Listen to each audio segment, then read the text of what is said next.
UKLO 1 year masters. No IELTS required up to 5 years visa. High visa success rate. గురుగారు మొదటి వరం గురించి చాలా చక్కగా వివరించారు. అసలు మనం అతిథుల్ని ఏ విధంగా గౌరవించాలి ఏమిటి అనే విషయాలు చాలా చక్కటి వివరణ ఇచ్చారు.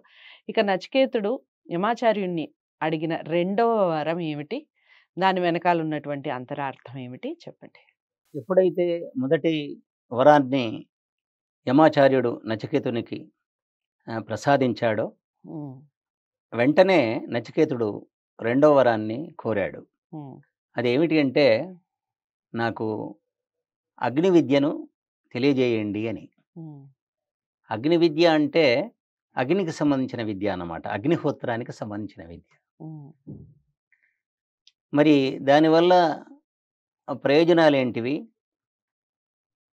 ఆశ్రమాలు ఉన్నాయి, బ్రహ్మచర్యాశ్రమము, తర్వాత గృహస్థాశ్రమము, వానప్రస్థాశ్రమము, సన్యాసాశ్రమం. ఉమ్, ఇందులో 4 ఆశ్రమాల్లో ఈ సన్యాసాశ్రమంలో తప్ప మిగతా 3 ఆశ్రమాల్లో యజ్ఞయాగాదులు చెయ్యాలి తప్పకుండా. ఉమ్, ఉమ్, బ్రహ్మచారి కూడా గురుకులంలో యజ్ఞం చేయాలి. ఉమ్, తర్వాత యజమాని ఇంట్లో చేయాలి.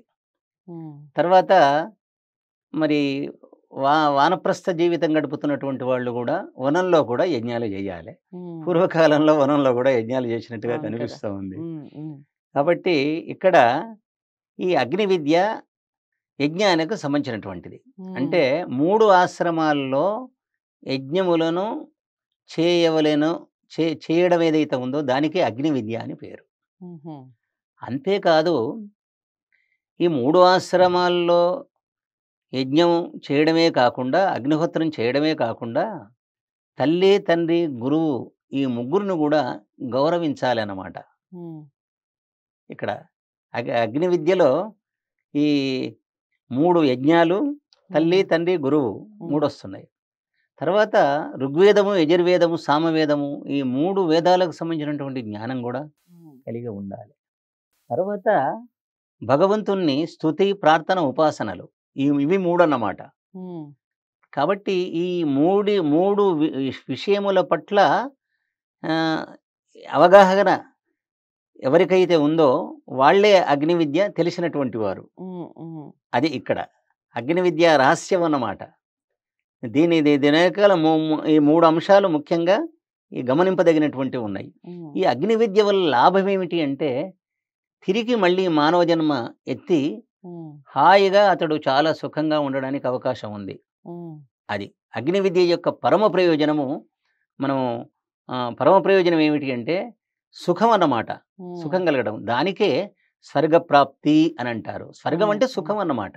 ఓకే. ఉపనిషత్తుల్లో స్వర్గాలు, నరకాలు ఉపనిషత్తుల్లో మనకు కనిపించవు. ఉమ్, ఉమ్, కాబట్టి స్వర్గప్రాప్తి, వాళ్ళకు సుఖం కలుగుతుంది. సుఖకరమైనటువంటి మానవ జన్మ మళ్ళీ ప్రసాదింపబడుతుంది ఈ అగ్ని ఈ విద్య వల్ల. ఉమ్, ఇది పితృలోకానికి సంబంధించింది. ఉమ్, నచికేతుడు అడిగినటువంటి మొదటి వరము అది మనుజలోకానికి సంబంధించింది, అంటే భూలోకానికి సంబంధించింది. ఉమ్, రెండో వరం ఏదైతే ఉందో అది పితృలోకానికి సంబంధించింది అన్నమాట.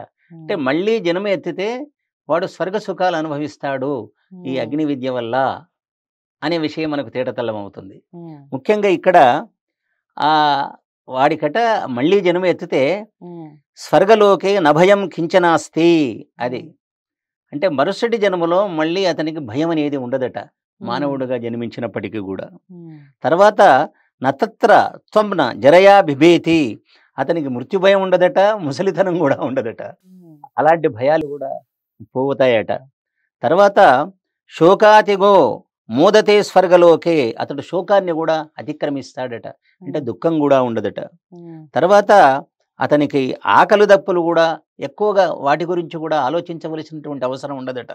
కొంతమంది మానవులుగా జన్మించినటువంటి వాళ్ళు భగవదారాధనలో కాలం గడుపుతూ ఉమ్, ఆకలి దప్పులను కూడా లెక్క చేయరు. వాళ్ళు ఎప్పుడు ఉమ్, సుఖంగానే ఉంటారు, ఉమ్, దుఃఖాన్ని కూడా సుఖంగా భావిస్తూ ఉంటారు. ఉమ్, అది ఈ అగ్ని విద్య ఏదైతే ఉన్నదో ఇది స్వర్గప్రాప్తికి కారణమవుతుంది. ఉమ్, ఇది మళ్ళీ అతన్ని ఒక విధంగా ఏది పితృలోక విజయం అన్నమాట. భూలోక విజయం మొదటి వరం భూలోక విజయానికి సంబంధించింది అయితే, రెండవ వరం పితృలోక విజయానికి సంబంధించినటువంటిదిగా ఇది ఈ విధంగా అగ్ని విద్య. అయితే ఇలాంటి ఈ 3 ఆశ్రమాల్లో ఎవరైతే యజ్ఞాన్ని చేస్తారో, అగ్నిహోత్రాన్ని ఎవరైతే అమలు చేస్తారో, అటువంటి వాళ్ళు చేసే ఈ అగ్ని అగ్ని యజ్ఞం ఏదైతే ఉందో అగ్ని పూజ కానండి, లేకపోతే యజ్ఞం అనండి, దానికి త్రినాచకేతాగ్ని అనే పేరు పెట్టాడు. ఇందులో త్రినాచకేతాగ్ని అనే పేరు ఈ కఠోపనిషత్తులో యమాచార్యుడు దానికి నామకరణం చేశాడు అన్నమాట. ఎవరైతే 3 ఆశ్రమాల్లో యజ్ఞాలు చేస్తారో, తల్లి తండ్రి గురువును గౌరవిస్తారో, 3 వేదాల మంత్రాలను తెలుసుకుంటారో, తర్వాత స్తుతి ప్రార్థన ఉపాసనల యందు ఎప్పుడైతే మనస్సును లగ్నం చేస్తారో, అటువంటి వాళ్ళు తెలుసుకున్నటువంటి అగ్ని విద్య ఏదైతే ఉందో దానికి యమాచార్యుడు పెట్టినటువంటి పేరు త్రినాచకేతాగ్ని అని. ఇది గొప్ప పేరు అన్నమాట. ఇది 2వ వరాన్ని కూడా నచికేతుడు అడిగినట్టుగా యమాచార్యుడు ప్రసాదించాడు. ఓకే. సో అదండి, యమాచార్యుడిని నచికేతుడు ఎలాంటి వరాన్ని అడిగాడు, అగ్ని వల్ల వచ్చే బెనిఫిట్స్ అంటాం మనం మామూలు వాడుక భాషలో, ఎలాంటి ఆ వరం పొందటం వల్ల మనకి ఏం లభిస్తుంది అనేది చాలా చక్కటి వివరణ ఇచ్చారు గురువుగారు. అలాగే అసలు ఆ వరం ఎందుకు అడిగాడు అనేది కూడా మనం తెలుసుకున్నాం కదా. ఇక తదుపరి వీడియోలో 3వ వరం ఏమిటో తెలుసుకునే ప్రయత్నం చేద్దాం. ఈ వీడియోని లైక్ చేసి అందరికీ షేర్ చేయండి. ఉపనిషత్తులు నేను ప్రతిసారి చెప్తూనే ఉన్నాను, ఇది మన సంపద, మన భారతీయ సంపద, ప్రతి ఒక్కళ్ళకి తెలియాలి. పిల్లల దగ్గర నుంచి పెద్దవాళ్ళ వరకు ప్రతి ఒక్కళ్ళం తెలుసుకొని తీరాలి. కాబట్టి అందరికీ షేర్ చేయండి. మ్యాక్సిమం ఛానల్ని సబ్స్క్రైబ్ చేసుకోండి. మంచి కార్యక్రమాలని ప్రసారం చేస్తున్నాం. ఎంకరేజ్ చేయడానికి మీరు తప్పకుండా అందరూ మీరు ఎవరెవరికైతే షేర్ చేస్తారో వాళ్ళందరికీ ఛానల్ గురించి కూడా చెప్పండి. మంచి కార్యక్రమాలు ఉంటాయి, తప్పకుండా సబ్స్క్రైబ్ చేసుకోమని. ఓకేనా? నెక్స్ట్ వీడియోలో మనం 3వ వరం ఏమిటో తెలుసుకునే ప్రయత్నం చేద్దాం. నమస్తే.